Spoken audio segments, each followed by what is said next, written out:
मौलाना भूल गया कि शासन किसका है। कभी कभी बुरी आदतें जाती नहीं लोगों की, उनकी डेंटिंग पेंटिंग करवानी पड़ती है कायदे से।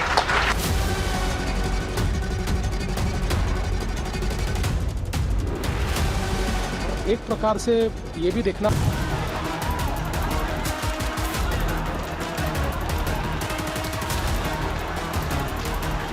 मौलाना तौकीर गिरफ्तार, समर्थकों और करीबियों का भी इलाज चालू। सीएम योगी ने रौद्र रूप क्यों दिखाया?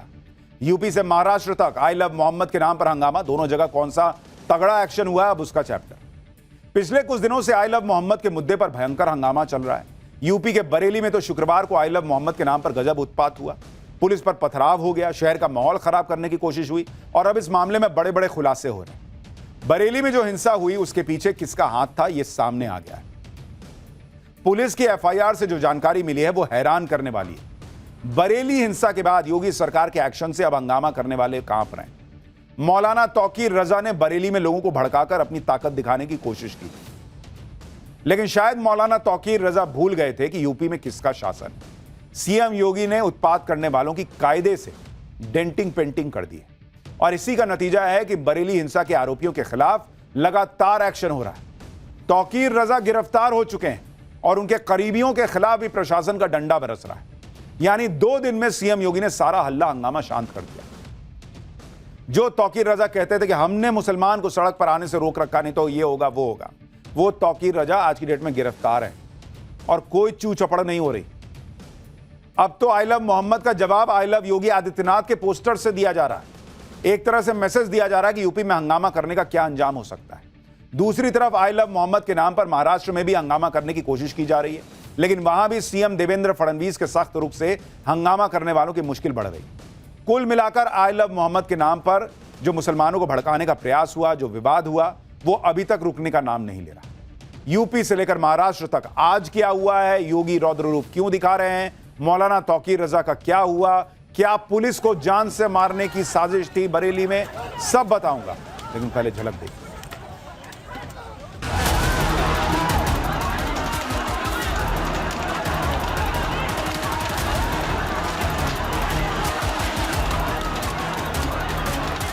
तो मौलाना भूल गया कि शासन किसका है। कभी कभी बुरी आदतें जाती नहीं लोगों की, उनकी डेंटिंग पेंटिंग करवानी पड़ती है कायदे से।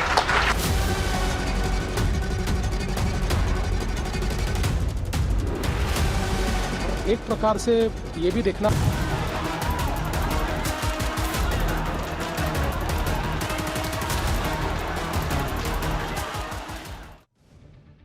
शुक्रवार यानी 26 सितंबर को बरेली में आई लव मोहम्मद के नाम पर जमकर बवाल हुआ था। बरेली में सैकड़ों लोग आई लव मोहम्मद के नारे लगाते हुए जमा हो गए थे। दरअसल मौलाना तौकीर रजा ने मुसलमानों से आई लव मोहम्मद के मुद्दे पर प्रोटेस्ट के लिए कहा था और नतीजा यह हुआ कि भारी भीड़ जमा हो गई। उसके कुछ देर बाद ही पुलिस पर पथराव शुरू हो गया और पुलिस पर गोली तक चला दी गई। भीड़ को काबू करने के लिए पुलिस ने लाठीचार्ज किया और उस पर भी जमकर सियासत हुई। लेकिन अब बरेली में हुए हंगामे का सच सामने आ रहा है। पुलिस ने जो एफआईआर दर्ज की है उससे बड़ी साजिश का खुलासा हो रहा है, जिसके मुताबिक बरेली में हुए हंगामे में तौकीर रजा आरोपी नंबर 1 है।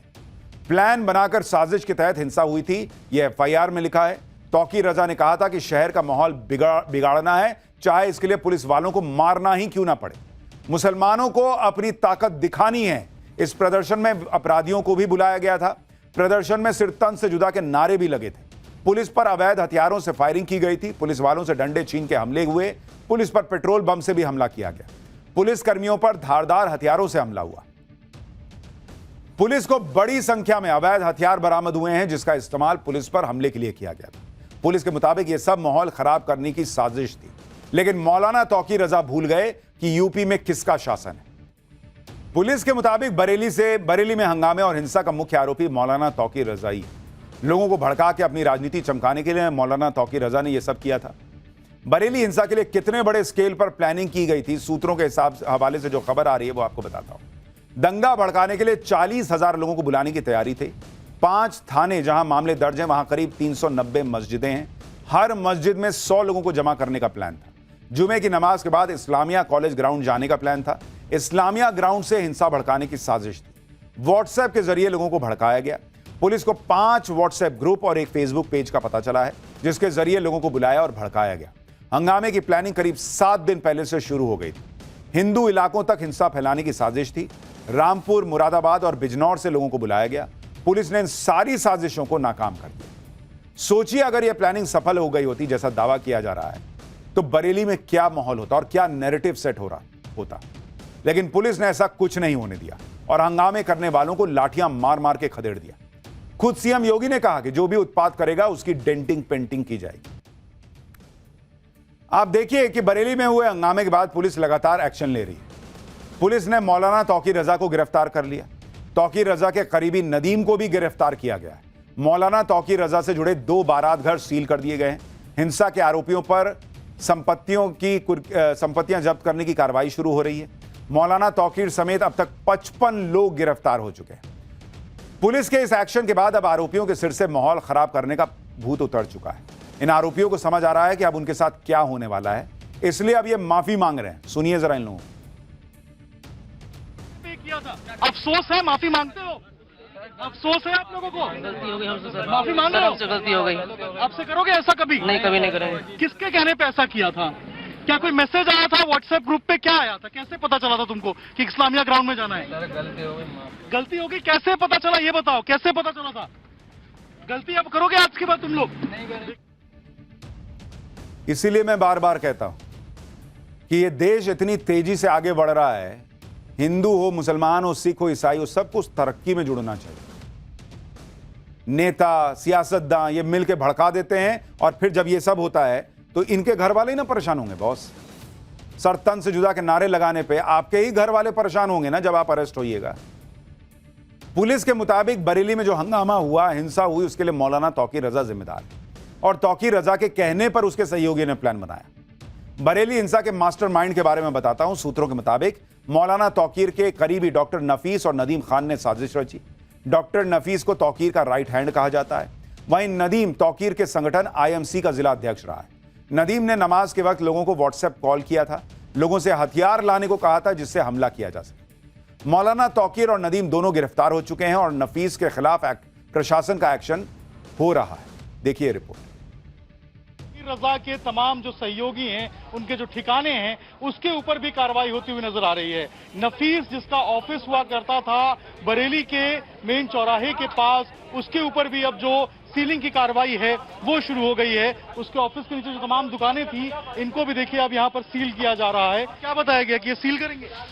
कुछ पता नहीं सर अभी क्या चल रहा है यहाँ पे। तो आप लोग खाली क्यों कर रहे हैं अचानक से? सर हमसे खाली करने को कहा गया, बस ये बताओ। खाली करने को कहा गया। देखिए, इनको खाली करने को कहा गया है और ऐसे ही तमाम दुकानें हैं, इन सभी दुकानों के ऊपर जो कार्रवाई है वो हो रही है। इन सभी दुकानों को सील करने की जो बात है वो निकल के सामने आ रही है। इसके ठीक ऊपर अगर आप देखेंगे तो ये डॉक्टर नफीस जो है, जो कि तौकीर का बेहद करीबी बताया जाता है, बाकी मुकदमों में भी इसका नाम है, उसका ऑफिस है और ये उन मार्केट का मुतव्वली भी है, ये कहा जा रहा है। आई लव मोहम्मद के जरिए मौलाना तौकीर रजा अपनी ताकत दिखाना चाह रहे थे। बरेली में लोगों को भड़काया, भीड़ जमा की, पुलिस पर हमला किया, गोली तक चलाई गई, ये आरोप लग रहे हैं। लेकिन ये सब करके भी मौलाना तौकीर मुसलमानों का समर्थन नहीं हासिल कर पाए। बरेली के मुसलमानों का साफ कहना है कि अगर इजाजत नहीं थी तो प्रदर्शन नहीं करना चाहिए था और अब सरकार जो कर रही है वो ठीक कर रही है, ये बरेली के मुसलमान कह रहे हैं। योगी सरकार से ये गुजारिश है कि बस बेकसूरों पे किसी तरह का कोई जुल्म ना हो, बाकी जो दोषी हैं उन पे कड़ी से कड़ी कार्रवाई हो। हमारे संविधान के दायरे में रह के कोई भी बात कही जाए तो बेहतर है, और जब प्रशासन किसी चीज को मना करता है तो कोई ना कोई बात होती है, तो उसकी बात भी मानना चाहिए हमें कहीं ना कहीं। अगर जो प्रशासन जिसकी आपको इजाजत नहीं देता तो वो चीजें आपको नहीं करना चाहिए, जिससे आम लोगों को कोई समस्या हो, कोई दिक्कतें हो। डीएम ने जब उस चीज को अनुमति नहीं दी है उस चीज को, तो वो चीज नहीं करनी चाहिए, चाहे वो 5% हो या 10% लोग करें, किसी को नहीं करनी चाहिए जो कराया गया है इसके अंदर। आई लव मोहम्मद का विवाद तो अब स्कूलों तक भी पहुंच गया है। यूपी के सीतापुर में एक स्कूल में बच्चों से आई लव मोहम्मद लिखवाने की घटना का खुलासा हुआ। अमर बापू शिक्षा निकेतन स्कूल में स्लोगन प्रतियोगिता का आयोजन किया गया और टीचर ने बच्चों से कॉपी पर आई लव मोहम्मद लिखने को कहा। हिंदू मुस्लिम सभी छात्रों से आई लव मोहम्मद का स्लोगन लिखवाया गया। इसके बारे में जब बच्चों ने अपने घर में बताया तो हंगामा हो गया। स्कूल में बच्चों से आई लव मोहम्मद लिखवाने के मामले पर विवाद खड़ा हो गया। बड़ी संख्या में हिंदू संगठनों के लोग स्कूल के बाहर पहुंचे और एक्शन की मांग की। विवाद बढ़ा तो प्रशासन ने स्कूल को 3 दिन के लिए बंद कर दिया। इसके अलावा पुलिस ने मामले में केस भी दर्ज किया। स्कूल प्रबंधक समीउद्दीन उर्फ शौकत के खिलाफ केस हुआ है। प्रधान प्रतिनिधि नईमुद्दीन के खिलाफ भी केस दर्ज किया गया है। स्कूल के 2 शिक्षकों के खिलाफ भी केस दर्ज हुआ है। स्कूल के बच्चों ने कहा कि साहिबा मैम ने स्लोगन नहीं लिखने पर सजा देने की बात कही थी। अब पुलिस पूरे मामले की जांच कर रही है। आई लव मोहम्मद को लेकर कानपुर से लेकर बरेली और सीतापुर तक हंगामा चल रहा है और हर जगह कानून के मुताबिक एक्शन हो रहा है। आरोपियों का ट्रीटमेंट चल रहा है। जिस आई लव मोहम्मद के पोस्टर को विवाद का मुद्दा बनाया जा रहा था, अब उसका जवाब आई लव योगी के पोस्टर से दिया जा रहा है। यूपी के कई शहरों में आई लव योगी के पोस्टर लगाए गए। इनमें यूपी पुलिस के लिए भी बधाई लिखी हुई है। जिस तरह से बरेली में साजिश को नाकाम किया गया, उसके बाद ये पोस्टर लगे। आप देखिए कि लखनऊ, वाराणसी और आगरा में आई लव योगी के पोस्टर लगे हैं। इसके जरिए मैसेज देने की कोशिश हो रही है कि यूपी में हंगामा और उत्पात नहीं चलेगा। सीएम योगी खुद कह रहे हैं कि यूपी में उत्पात करना नरक के रास्ते पर चलने जैसा है। सुनिए एक बार। अब ये डबल इंजन की सरकार है। अगर बेटी की सुरक्षा पे हाथ डालने का प्रयास किया, व्यापारी के प्रतिष्ठान में आग लगाने का प्रयास किया, उत्साह और उमंग के उत्सव में कहीं पर अगर अराजकता पैदा करने का और उपद्रव पैदा करने का कुत्सित प्रयास किया, तो मान करके चलिए ये रास्ता उनका सीधे नरक में जाने का होगा, सीधे नरक में। यानी योगी राज में उपद्रवियों का ऐसा इलाज हो रहा है जो उन्होंने भी सोचा ना होगा।